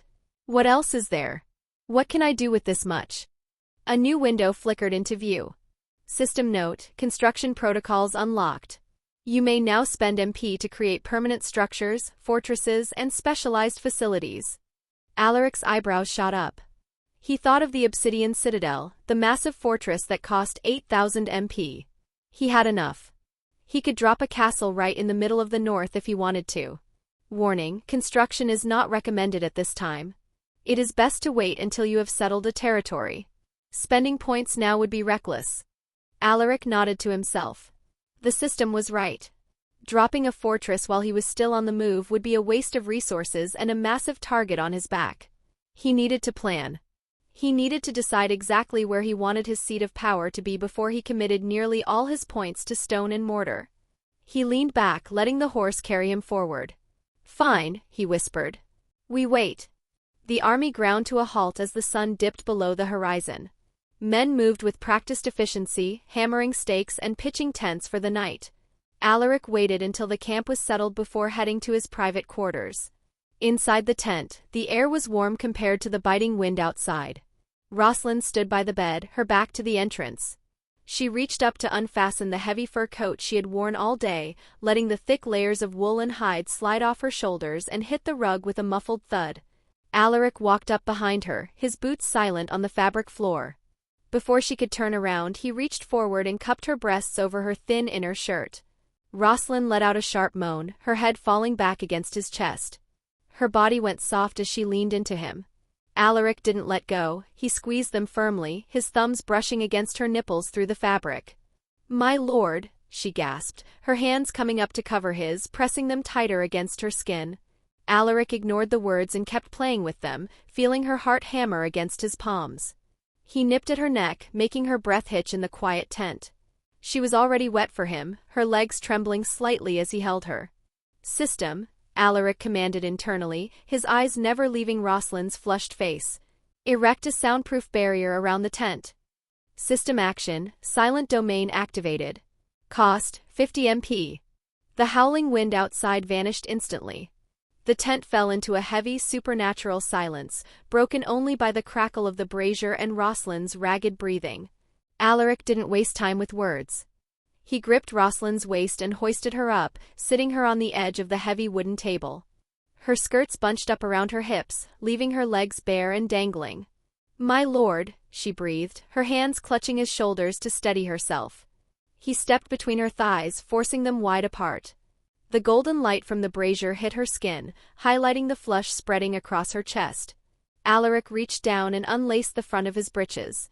He wasn't interested in being gentle tonight, the adrenaline from the day's march was still humming in his blood. Rosalind looked down at him, her eyes wide and dark with a mix of fear and hunger. She remembered the moon tea she had taken. She knew there would be no accidents, only the raw weight of his ownership. He grabbed her thighs, his fingers digging into the soft flesh, and pulled her to the very edge of the wood. Rosalind leaned back on her elbows, her chest heaving as she watched him. She didn't look like a Fry daughter anymore, she looked like a woman who had been broken and rebuilt to fit his shadow. "Stay quiet," Alaric commanded, his voice a low growl. Even with the system's soundproofing, he liked the control of making her hold her breath. He lunged forward, driving into her in one heavy motion. Rosalind's back arched, and a muffled cry died in her throat as she bit her lip, her fingers scratching at the table's surface. They didn't stop at the table. For the next 3 hours they moved through the tent. Alaric didn't tire. He moved her from the table to the high-backed chair. She sat across his lap, burying her face in his neck while he held her waist. Later, he backed her against the center pole. She wrapped her legs around him, her voice getting louder as he pressed into her. Rosalind had spent her life learning how to be a lady, how to be quiet and controlled. Tonight that was gone. She matched him move for move, her cries echoing against the barrier walls. "Alaric, please more," she whispered, her voice breaking. Her muscles shook, but she didn't pull away. Finally, he pushed her down onto the furs near the fire. He moved over her, sweat dripping from his skin. Rosalind arched her back, her eyes rolling as she gripped the blankets. Alaric held her thighs tight and shoved forward one last time. Rosalind screamed, her body tensing and then going completely still.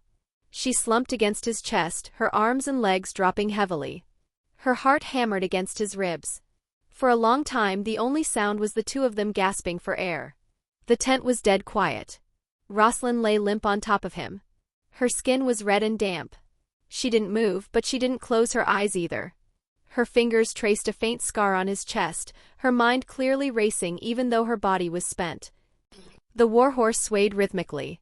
It was mid-morning the next day. The Northern Army moved down the King's Road like a long line of gray steel. The air was freezing, turning the breath of 12,000 men and horses into thick fog. Inside Alaric's heavy fur cloak it stayed warm. Chapter 82 En road. Rosalind was fast asleep against his chest. She sat sideways in the saddle, her back pressed against him. Alaric kept his left arm around her waist to hold her steady as the horse moved. Tucked inside his heavy winter cloak, she was a warm weight against his hard leather armor. After the 3 hours they had spent together the night before, he wasn't surprised she was exhausted. Her body had hit its limit, but she breathed deeply, completely passed out. The horse hit a rut in the road and jolted. Rosalind stirred with a quiet, sore groan and pulled herself closer to him. She mumbled into his tunic, her voice thick with sleep. "Are we stopping?" "Not yet, Rose," Alaric murmured, his voice a low vibration that rumbled through his chest and directly into her. He shifted his grip slightly, his thumb absent-mindedly stroking the curve of her hip beneath the furs. Go back to sleep. She shifted, looking up at him through a gap in the cloak. The cold air hit her face, making her blink. How long, my lord? My legs. I don't think I can even walk. Alaric smirked. Good thing you don't have to. We'll hit the bogs by tomorrow evening. After that it's a straight shot to the Green Fork. Rosalind tensed. The sleep left her eyes instantly. The Green Fork meant the twins. It meant her father, Walder Frey, and the brothers who had treated her like property. My father will close the gates, she whispered. Her hands gripped his over the reins. When he sees a northern army, he'll want a toll. He'll want a marriage pact or gold. He might even demand you give me back so he can punish me. Alaric looked down at her. His face turned hard. He reached out and brushed a stray lock of hair from her eyes. Alaric said quietly, Rules changed the moment I took you. When we reach the twins, Walder Frey will come in and open the bridge with his own hands. Rosalind stared at him. She saw the look in his eyes and felt the tension leave her shoulders. She let out a long breath, smiled, and tucked her head back under his chin, letting the cloak cover her again. Alaric looked back at the horizon. For the next 6 days, the Winterfell army moved down the King's Road like a shadow. 12,000 men marched in a steady, heavy rhythm through the frost. Alaric kept everything quiet. He knew Tywin Lannister used gold to buy spies, so Alaric blinded him.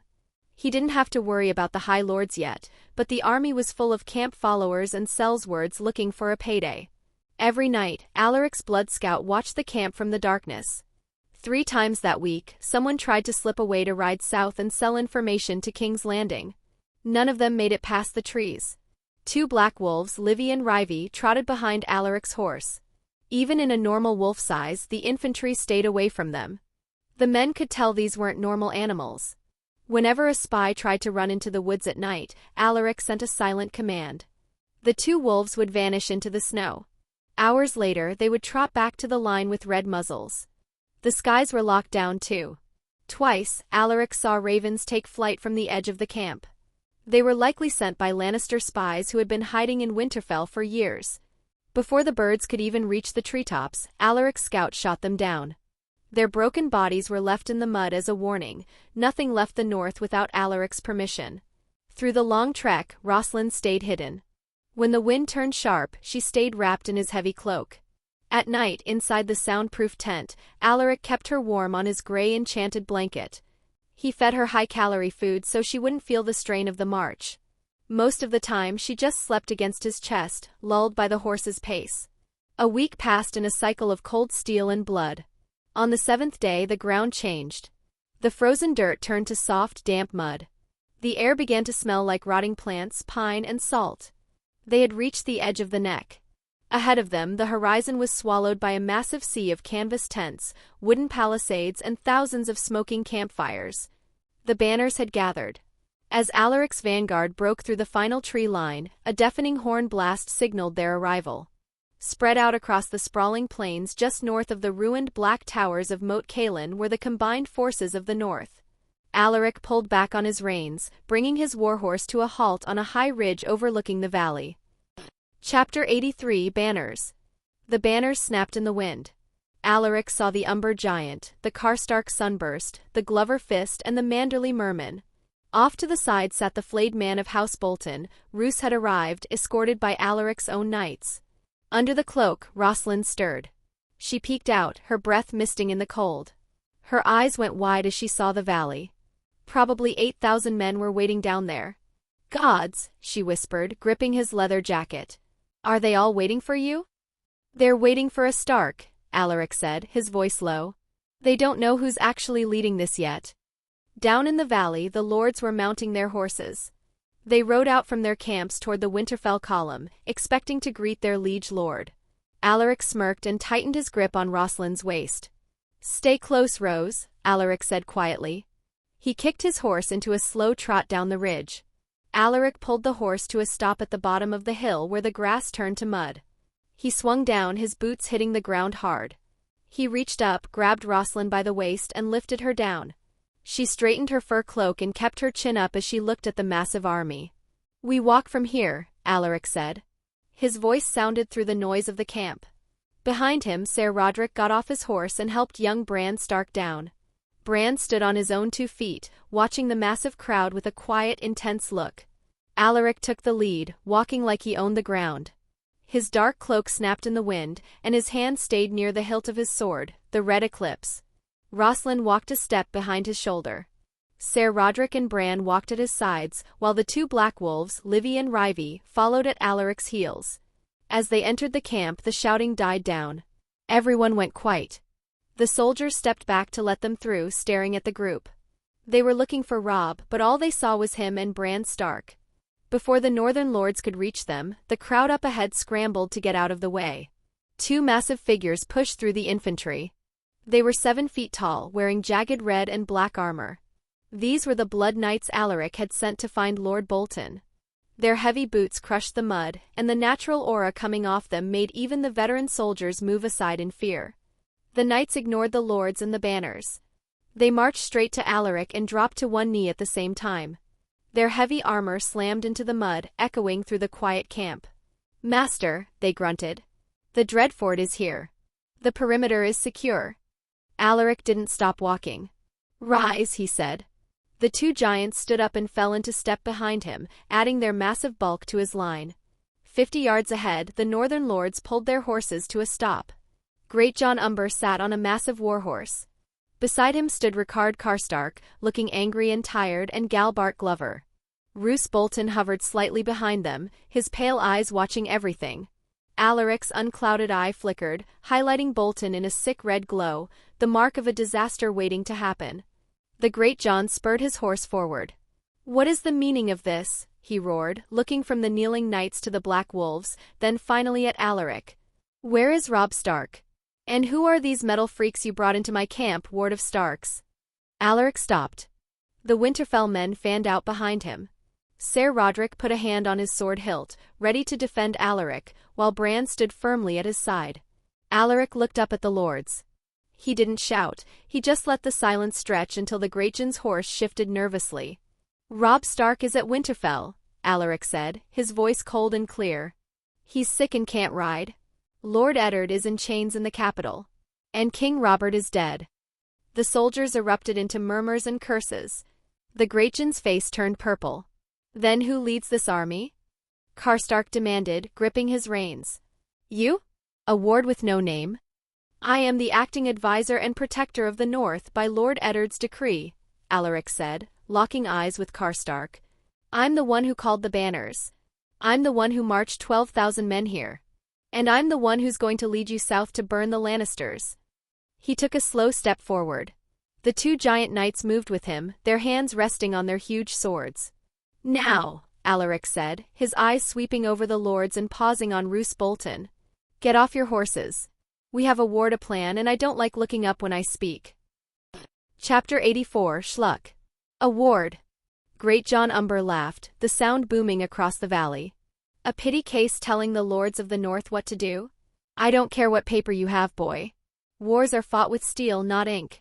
Rickard Karstark pointed at Bran. "And what about the boy? Lord Eddard's true son is right there. But he's just a child. You expect us to bleed for a kid in a ward?" Alaric didn't move. He stood in the freezing mud as the wind whipped his cloak. In the back, Roose Bolton sat perfectly still. His pale eyes watched, but Alaric saw his red aura pulsing. Roose didn't say a word. He just gave a tiny nod to one of his men. A Dreadfort captain pushed his horse forward, cutting past the Karstark lines. He wore a pink cloak and looked down at Alaric with disgust. "You heard the lords," the captain spat, his hand on his sword. "You have no name. Go back to the nursery with the little lord." The captain's eyes moved to Rosalind. He didn't know who she was, he just saw a beautiful woman. He gave her a cruel grin. "Leave the girl. You don't need camp followers for war. My men are cold and she looks like she knows how to keep a bed warm. Hand her over and maybe we won't skin you." Rosalind went stiff, but she didn't back away. Alaric didn't reach for his sword. He didn't yell. Instead, a cold smile spread across his face. He looked up at the captain with empty eyes. "Nice," Alaric said softly. He didn't need to give an order. The Blood Knight on his right stepped forward in a blur. The 7-foot giant drew a jagged, massive greatsword without making a sound. Before the captain could blink, the heavy blade swung. Schluck! The sound of tearing meat and snapping bone echoed through the valley. The knight's blade sliced through the captain's waist, cutting the man completely in half. For a second, the captain's top half stayed in the air, his face frozen in shock. Then it hit the mud with a wet thud. Blood and guts spilled over the frozen ground. His legs stayed in the saddle for a moment before the terrified horse reared, dumping the rest of him into the muck. The Blood Knight flicked the blood off his blade and stepped back behind Alaric. He stood perfectly still. The entire army went silent. 20,000 men held their breath. The Greatjon's hand froze near his sword. Karstark stared in shock. Even Roose Bolton's horse backed away from the blood. Roose's face tightened as he looked at his dead captain. Alaric didn't look at the body. He kept his cold smile fixed on the lords. "I wasn't asking," Alaric said, his voice cutting through the silence. "Dismount." The sound of 100 swords leaving their scabbards broke the quiet. Behind Roose Bolton, the Dreadfort men drew their steel, their faces pale and angry. Spears leveled at Alaric. The tension in the valley was about to snap. Rosalind let out a shaky breath and stepped behind Alaric's broad back. She gripped his cloak, hiding her eyes from the pile of gore. Seeing the Bolton men draw their weapons, the 12,000 Winterfell men behind Alaric moved. They let out a deafening roar. Shields locked together and spears dropped into place. Ser Roderick drew his sword and stepped in front of Bran, ready to fight. But the Greatjon and Karstark didn't move. They kept their swords put away, watching the Blood Knights and Alaric. They were brutal men who respected strength, and they were waiting to see if Alaric would blink. Alaric didn't reach for his sword. He didn't stop smiling. He took a slow, deliberate step forward. The 4 giant Blood Knights moved with him, their heavy iron boots shaking the ground. Greatjon Umber's laughter died. The only sound left was the wet drip-drip of blood falling from the Blood Knight's blade into the slush. Alaric didn't look at the Greatjon. He didn't look at Karstark.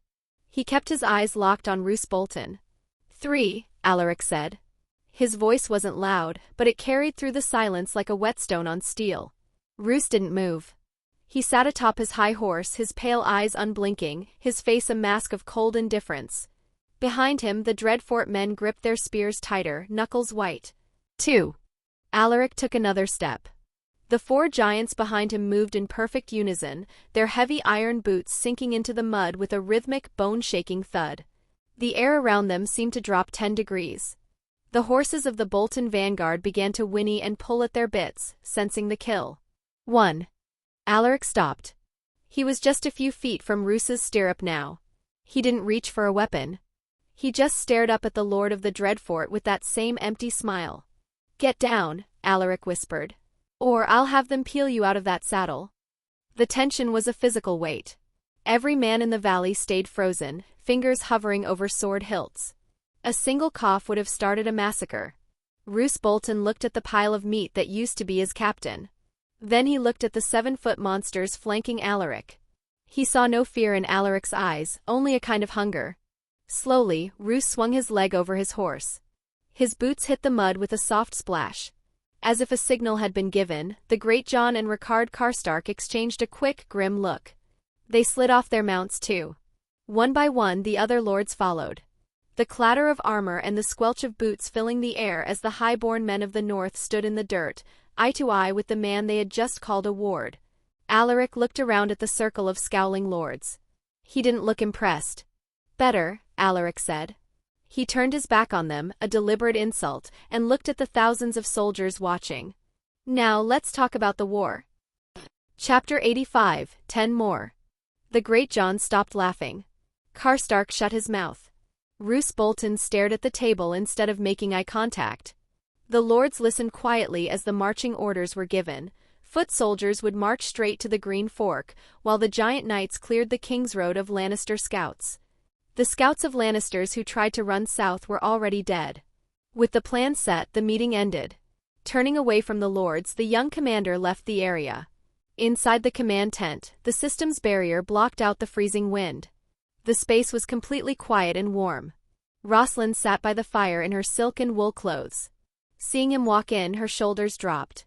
She stood up and let out a long breath, skipping any questions about the dead captain outside. Without saying a word, he unbuckled his leather armor and threw it on a chair. The rush of the meeting was over, replaced by the need to plan. He walked to the large bed and dropped onto the thick furs. Following quietly, Rosalind climbed in beside him.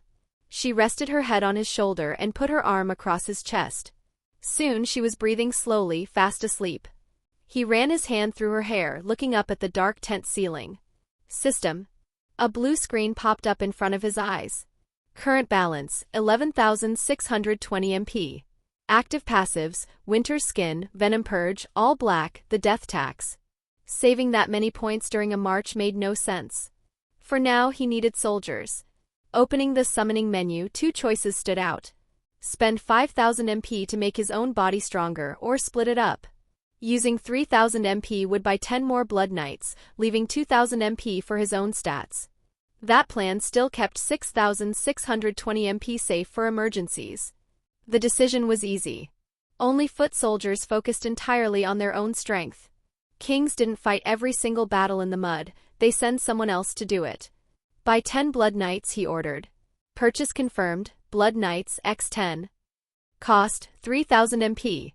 Set spawn location outside the tent. Out in the freezing mud, 10 giant men in red and black armor stepped out of thin air. They took their spots around the tent without making a sound.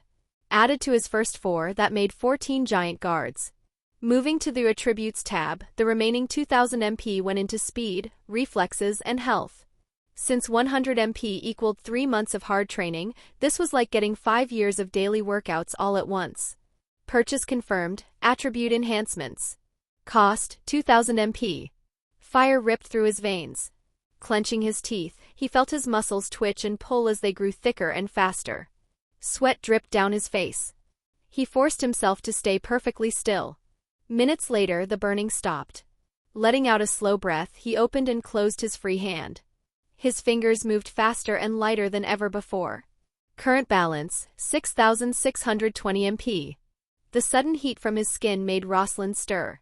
She lifted her head from his shoulder and blinked sleepily in the dim light.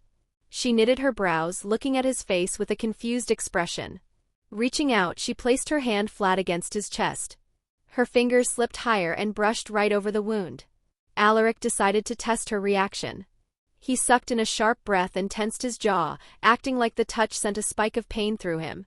Rosalind jerked her hand back instantly. Her eyes went wide. "Oh, I am so sorry, my lord," she said quickly, sitting up a little. "I didn't mean to press on it." Alaric let out a short laugh. He reached up and gently pinched her cheek. "I'm just teasing you, Rose," he said. "It doesn't hurt. Why are you looking at me like that?" She rubbed her cheek where he pinched it. She looked back down at his chest, then slowly placed her hand back on him. She pressed her fingers lightly against his arm, then moved to his stomach. "It's just you feel different," she muttered. "You feel much more muscular. Harder." Alaric rested his head back against the furs and smiled. "Is that a good thing or a bad thing?" Rosalind's face turned red in the dim light. She kept her hand flat against his stomach, feeling the solid, dense muscle underneath. "It is a good thing," she whispered. She looked up and met his eyes. "But you were already so strong. I don't know how I will keep up with you now." Alaric smiled. He grabbed her waist and pulled her back down against his chest. She gasped quietly as her body pressed against him. "You will manage, Rose," he said. He wrapped his arms around her to keep her warm. "Go to sleep. We have a long ride tomorrow." Rosalind didn't argue. She rested her chin on his chest, closed her eyes, and let the quiet warmth of the tent pull her back to sleep. The next morning, the camp packed up fast. The northern army moved out before the sun fully cleared the trees. The foot soldiers marched in a long, steady line. Alaric rode at the very front. His 14 Blood Knights marched around his warhorse, creating a moving wall of red and black steel. The ordinary soldiers stayed far back, giving the giant monsters plenty of room. They rode hard all day. By late afternoon, the ground changed. The frozen dirt turned wet and soft. The freezing wind carried the smell of deep river water and mud. They reached the Green Fork. Before Alaric could command the giant knights to move forward, the sound of fast hoofbeats came from behind the front line. The northern soldiers stepped aside quickly to let a single rider through. Ser Roderick Castle pulled his horse to a hard stop right next to Alaric. The old knight looked out of breath. His face was red and his horse was covered in sweat. "Alaric," Ser Roderick said. Then back at Alaric. "A small group of riders just caught up with our rear guard." Alaric turned his head. He kept his face completely blank. "Who is it?" Ser Roderick gripped his reins tightly. "It is Lady Catelyn Stark,"